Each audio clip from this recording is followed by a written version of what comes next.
जय जय बाळूमामा. श्री सद्गुरू संत बाळूमामा देवालय आदमापूर. जगज्जननी मेंढी माऊली. एक भक्त, भाविक भक्त मेंढका प्रल्हाद लोखंडे.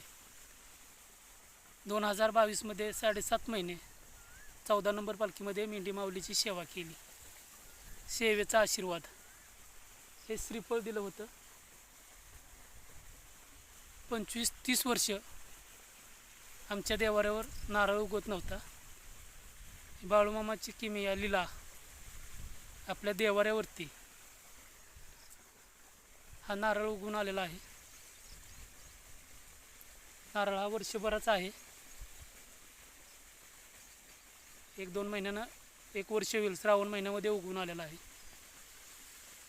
असेच श्री सद्गुरू संत बाळूमामांचे जगज्जननी मेंढी माऊलीचे शुभ आशीर्वाद, कृपाशीर्वाद सतत सर्व भाविक भक्ताच्या पाठीमागे राहत हीच ईश्वरचरणी प्रार्थना. जय जय बाळूमामा.